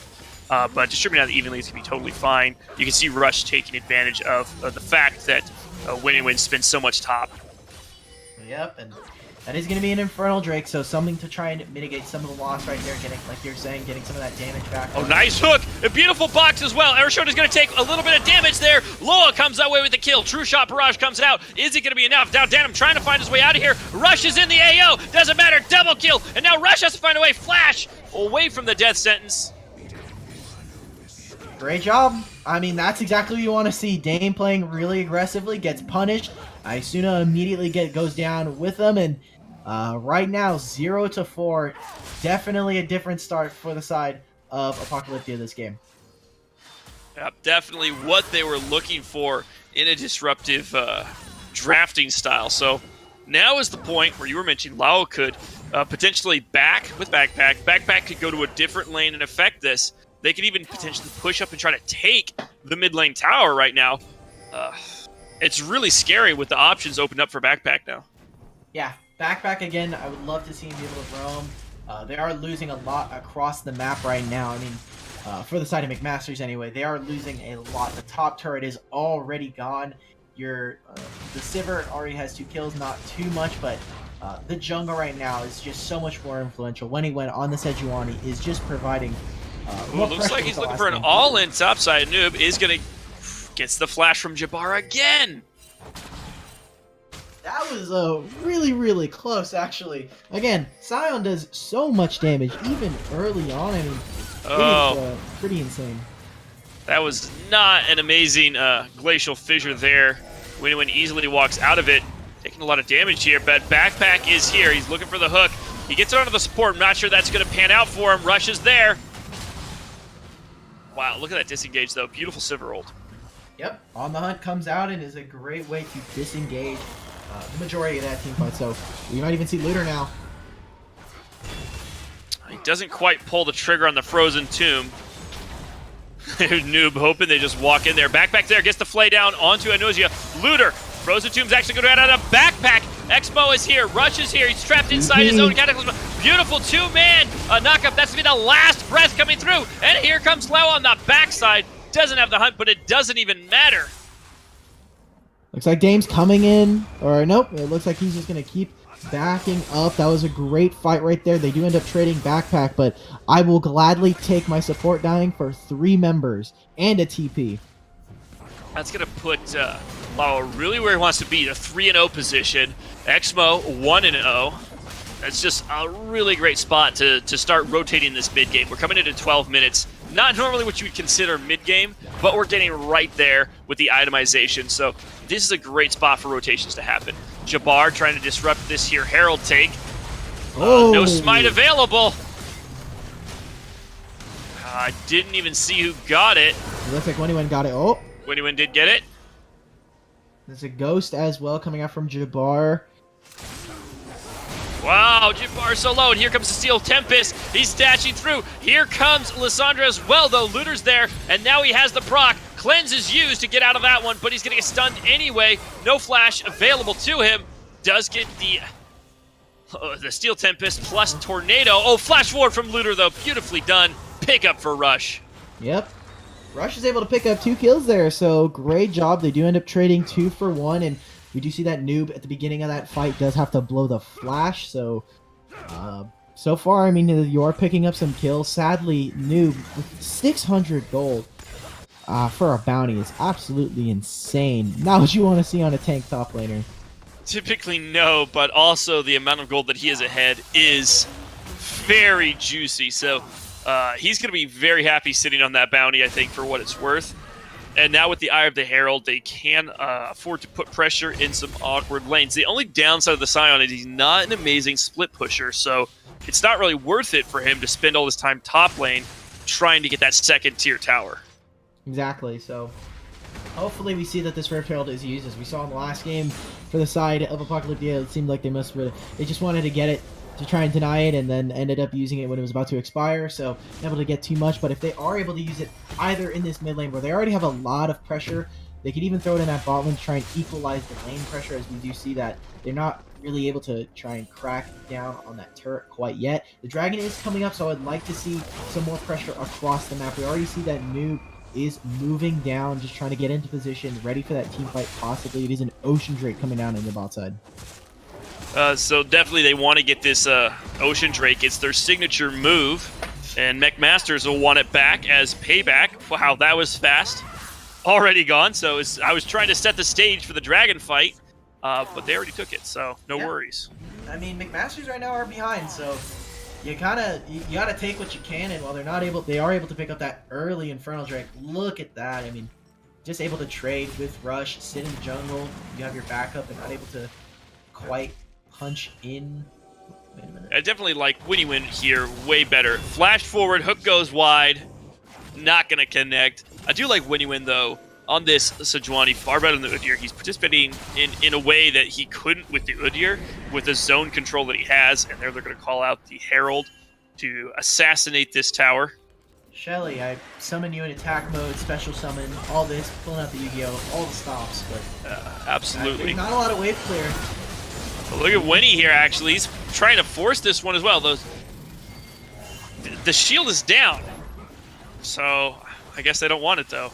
Yeah, something to notice, just I posturing. think the Permafrost was used by Winnie, so the Permafrosts that were fully stacked onto Rush didn't actually end up going through thanks to the unblockable shield from Braum, so I mean, I don't think you're able to get too much off of that. We also saw that there were a lot of ultimates. The Glacial Prison was still up. It looks like they were just more than likely prioritizing the final ticks of health on the turret. And now, I mean, now they just get to have a free rotation. I mean, right now, this side of Apocalyptia, they are just rotating quite beautifully. They're able to just catch waves as they come to the turrets. Then they rotate into other lanes. They already have a lot of priority in both the mid and top. So far, doing really good for themselves in the second game here. And just look at the vision around the dragon. There's 4 pinks down there. Everyone on the team pulling their weight. Yeah, I love it. I mean, not buying pink boards. Here we go. Rush diving in. Oh, he opts not to use Cataclysm onto Lau, and that's going to be a mistake. He's going to punish him for Looter. Trying to find his way out of there. Zonya's Hourglass might not buy him enough time. Definitely does not. 5-0 is going to walk away with Lua on that one. Meanwhile, topside, Noob having to fight against Jabbar, who now has the minion wave, which will count for a little something. Unstoppable comes through. Nice flash, though, from Jabbar to stop it. He's going to try and secure this one. Oh, but Tides may turn here. Oh, the health cheating from the Soul Furnace shield. Come on. He gets another Q, and that's going to be the turnaround. Zion. No matter how far you try to put him down in the ground, the Decimating Smash alongside the Unstoppable Onslaught is just too much. You can't stop him. He has too much damage. And thank God for that Soul Furnace shield, because otherwise that Fear Beyond Death is able to land, and that is some gold going back towards McMaster's. But none of that is to occur here. 8k gold, 3-12. We're seeing, if we were to turn nameplates off, we basically are just watching a rerun of the last game. Slightly different champions, slightly different matchup, but yeah, pretty much. It's not as oppressive as McMasters were being, but there is a lot of very good rotations here. Yeah, so I'm hoping that there's some kind of turnaround, but it doesn't look like there's going to be able to do much. It just felt like through most of this game, McMasters have just not really been able to do much. I would like to see Jabbar back on a carry. I don't think the Urgot is doing too much for him, or too many favors, I should say. And there's just not enough initiation. If Rush is going in by himself, you have Looter trying to sit in the back line, maybe try to land an Arctic. Oh, 2v3 here, though. That is going to be Rush, jumping directly on a backpack. Glacial Fissure follows through. They're just going to sacrifice him there. A pretty good call, considering they were way out of position. Yep, resetting the gold right now, and without top and mid in a position to really push, so getting a pick right there is not super important, but still, a kill is a kill. You're able to then reset Jabbar's gold count, or gold worth, so not much stock you want to put in. 2 levels up on the Urgot. You gotta be really careful on this one. Here comes a teleport. That's going to be a Noob coming through. Unstoppable Onslaught. He's going to be able to steer this one in. Jabbar has nowhere to go. 2-man knockup as Azonia jumps in as well. And then Expo jumping directly outside. Ice Bullet connects. Jabbar goes down. Lua is dominating. And they search for Rush. Anusia on the top side of this one. Going to fall to the duo tanks of Winnowin and Noob Poopfa. That was a huge overextension. I don't know what they were expecting. As soon as that TP comes in, that is more than likely the end of that fight. Trying to get out, and they end up getting pincered off. You see that Mo comes in with the last breath over the wall, and then when he went as well with the Glacial Prison, just completely locking the team down. They're able to pick up 3 right there, a top turret. It should just mean that now they're able to pick up some more pressure in the mid lane. Bot lane is going to have to be caught up. It's going to be another teleport, though. There's teleport behind these two. They're going to try and go into Looter. Looter has backup coming in from the top side, because we do see Javar there. Exmo trying to get damage down somewhere to get his shield. Wants a last breath. It's not going to be available to him. And Lau is now going to pay for his life as Jabbar comes in. Oh, that's 1,000 gold going over to Jabbar. And you gotta love this bounty system.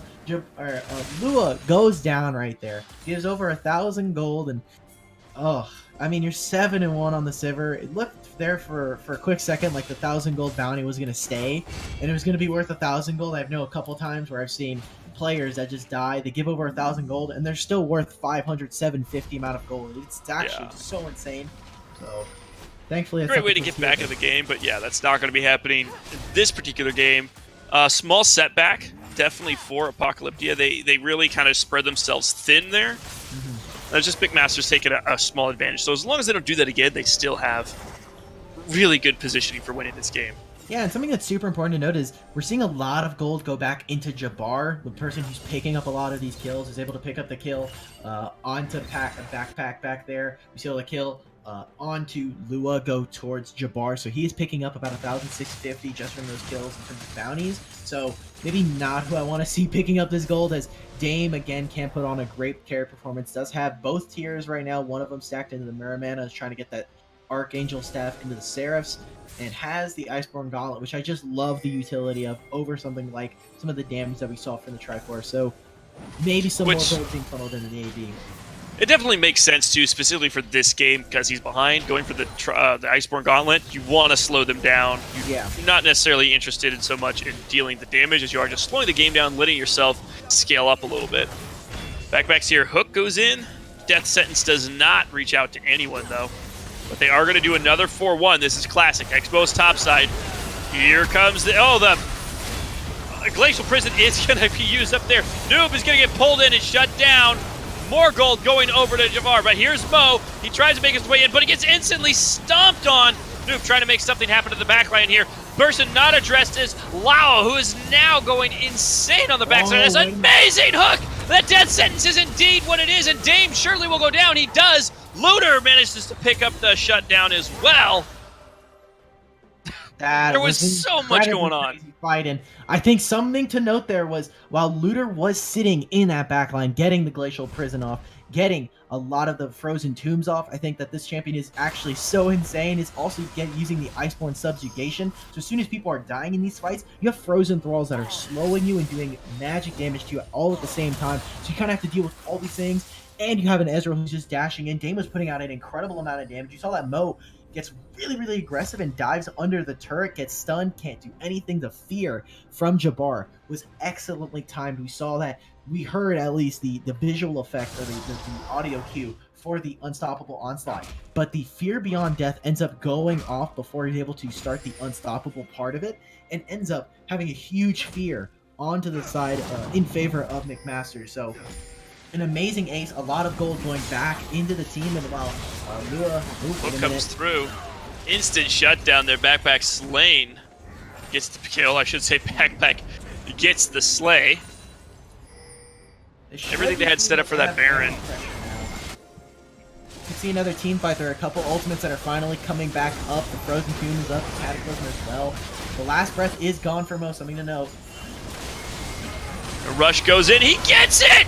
Rush steals the Baron with the Cataclysm knockup! Beautifully done to breathe some more life into McMasters. Yes, and while that is a Baron stolen, there are some pretty big waves. Bot lane especially is another wave that could possibly be pushing into the team, and you're only looking at Looter, Dame, and Jabbar, and right now the siege should be good as you have a cannon minion that's going to be able to sit in this mid lane. If Dame is able to land some pretty good poke, this could possibly be another one team fight inside of McMasters. Definitely could be Noob going to go ahead and try and Unstoppable Onslaught actually goes through. Expo gets the ult, but it's only on Debrum. He's not going to fall to the rest of the team. Steel Tempest reaches out just a tip with a flash assist. Expo trying to utilize all that armor penetration there. Frozen Tomb goes in from Looter. Suppresses, shut down. Fear Beyond Death lands once again. Winterrain goes down as well. Triple kill for Jabbar!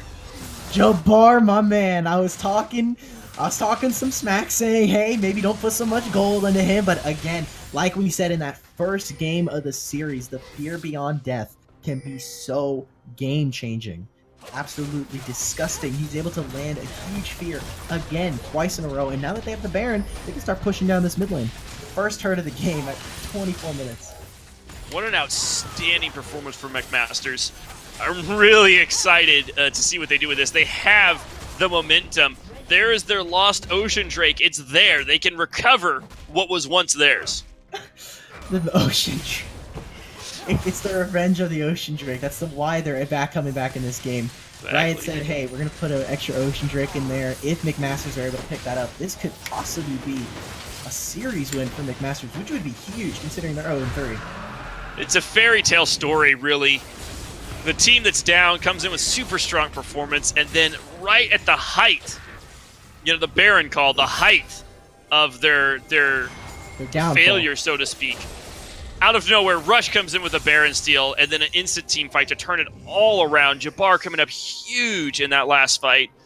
This is really looking scary. If you're... yeah, If you're Expo, if you're Lua, you're just going, all right, we got to close this out. We gotta focus on this and close it out. Yeah, Dame, I think, is, again, a huge proponent of this. We do see that Jabbar is also landing a really great Fear Beyond Death, so right now you do have a lot of threats to deal with. Obviously, Looter is no one that you can really scoff at, as he just goes into that backline, and he has the Frozen Tomb. He now also has the Zonia, so you have to deal with double untargetable Lissandra kind of just sitting in your backline, and something to note is it is going to take a lot of time for the side of McMasters to try and come back into this game. Obviously, that was a really great push for them. They're able to get 2 mid turrets, their first turrets of the game, but they have losing side lanes. They have no outer turrets. They still have to deal with the other 4 that are on the outside, unless they want to keep pushing for that mid lane and go for a straight mid inhibitor end to the game. So, while the last 2 team fights have been looking very promising for McMasters, they still have a long road ahead of them if they want to try and pull this one back. So, look at it this way, though. Jabbar is worth more gold than Noob. And Looter is worth just slightly less gold than Exmo. And then, right at the bottom there, Ezreal lagging by about 2 grand right now. That is the weak point in the team, so to speak. That is where, if the gold levels comes up, if they're able to funnel onto him, I think they honestly have the advantage. Yep. So he already has the 2nd tier, and he's about halfway, a little bit over halfway into this Archangel staff. So if he's able to get the Seraphs, it is going to be really tough to deal with this Ezreal, as well as it's going to be really tough to even try to contest him for damage. I mean, as soon as he lands the True Shot barrage, that's a huge amount of health automatically missing. Especially with these team fights where they've been at, he's been able to hit multiple people with his True Shot.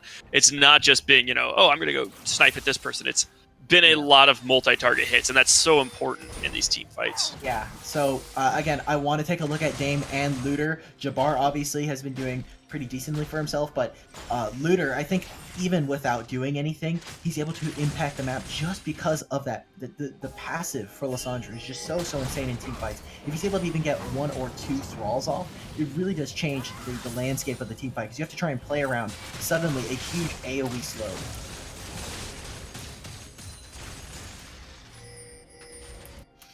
So you can see that the confidence is kind of gone from Apocalyptia. They're not nearly as confident as they were a few minutes ago. All they can do is just clear waves at this point. They have to just try to keep applying pressure, hope that McMasters makes a mess up somewhere in the side lanes. Could possibly see a possible pick onto Jabbar, flash over the wall potentially, but all they can do, which is one of their strong suits, shove the waves in, constantly apply pressure in all of these lanes. Hopefully it ends up being something a little bit more fruitful, as right now all they're doing is letting them farm up. We do have objectives coming in, so could be looking at a point to start pressuring the map. We do have TP on the side of Nut and or a Noob, sorry, on this Scion. Hopefully, I mean, again, if they are able to get these Barons, if this 2nd Baron gets stolen, it is going to be terrible, at least mentally, for the side of Apocalyptia. Imagine losing 2 Barons in a game where you're incredibly ahead. Well, the problem, too, here is that vision is expiring. You can see that Apocalyptia doesn't quite have the vision control that they once did. Looks like they might be looking for Mo here, and that is detrimental to them. Now, McMasters has a lot of the same vision area that Apocalyptia does. So, Ghost actually came out there from Jabbar. Or, no, I don't know, it just played the... Yeah, the I think spell he must have used it. Might have just used it, or might have expired, trying to just get that TP back up, as he can just try and sit in this mid lane. Everyone's back. Apocalypse, you can see, I don't want to say the desperation, but you can see the desperation in their movements. Yep, they're trying to, they're getting a little bit desperate. They're getting antsy. They're saying, hey, we should have won this game already. Why are we not blowing up a Nexus? Why are we not in that 3rd game draft already? They need to play patient, though. They need to just calm down, take a breath, say, hey, we can scale a hell of a lot better for right now, and need to play these team fights a lot more cleaner, because right now, you just need to wait. The side lanes are going to eventually push out. You have turret advantage. The Mountain Drake is what they're going for. We could potentially see a Baron start on the other side of the map here. I think they're just going to bait it out. If I was them, I would, but you do see Double Mountain means that Apocalyptia can take the Baron very quickly. Yep. I didn't even see a death push potentially here. Exmo is there. Noob's there as well. Takes a decent amount of damage. Oh, actually, Winner's in the backside here. He's all alone. Unstoppable Onslaught comes on. Dane is in a very good position. Expo, meanwhile, locked on the other side. Jabbar trying to find some damage here. Everyone's behind the shield. Stunned is the giant Titanic man. And here comes Winner from the backside. Oh, but it's massive. It's a cacophony of concussions. Shut down onto Sivir, and that's going to leave the fight open. But Expo is still alive. He picks up one. He's looking for more. Jabbar gets hooked down by Backpack. Expo brings in the kill, and Dwayne is trying to find a way away from Noob, but that's not going to be happening for him. An ace with 3 remaining members, one of which is AD. Is this the end? Yep, this could potentially be the end. No one's up for at least another 20 seconds, and that's just going to be Braum by himself. So this could potentially be the end. I think a really big problem with that team fight was you're fighting in a huge corridor. The Fear Beyond Death does not end up landing onto Running, and Mo is able to get so much damage. Decimating Smash as well from Nub is able to do a hell of a lot in that team fight, so could potentially look to start taking turrets. 10 seconds until someone else is up. I don't know, you could have Rush back here in a minute. Oh, very good redemption actually to try and clear the minion wave. And that is going to signal a not an end, but a setback for McMasters and a huge morale boost for the side of Apocalyptia. They're getting closer. The team fights are getting that much sloppier. However, again, Mo was able to put out an insane amount of damage, and Lua was finally able to put out great amount of damage using the Ricochet, using the Bouncing Blade in such a small, confined space, especially when that team fight ended up going a little bit longer. Nub was able to last for incredibly huge amount of time right there on the Scion, was the first one to go in and almost the last one to go out at one point. You can see the Blade of the Ruined King started for Ezreal's World. Dame is looking for that HP shred. He realizes, hey, I did 0 damage here, but Jabbar is actually going to challenge Nupufa down to the bot side here. He might force him to use his ultimate. If he does, that could be a huge advantage. Exactly, the Black Cleaver with the Righteous Glory. Here we go. Well, he's chipping him down a little at a time, little by little, inch by inch. Meanwhile, Baron has started on this top side here. Not the great idea that they want. Backpack is going in. He's got a lot of speed. Gets slowed up, though, by the Ezreal. Iceborne Gauntlet coming in clutch. This is getting really, really desperate for them right now. They are trying to go for that top side. Again, the Baron, they're just trying to make a dance. But again, oh, Lissandra dives in deep! Looking under Lua. Frozen Tomb on herself. The damage is there. Teleport's coming through. That's going to be Jabbar already here, though, looking for Backpack and Lawa. Mo is unstoppable. Unstoppable Onslaught as well, right on that drain. He's trying to put out the damage, but he's the only one remaining. Dame could possibly do something here. I don't know. He's trying to get the kill. He is going to use that. The hook goes through Succession, though. But the beautiful usage of KUSS. He's going to get at least one of these. Just make a decision. He is going to pick up the one, but the game is going to end by the time he gets back to the base. Game 2 is going to go over to Apocalyptia to take us to Game 3. A lot better right there, and the team fights were a lot more hectic. Mo was able to put out an insane amount of damage, and I think a lot of this was coming off of the advantages that they were able to get from Noob in that top lane.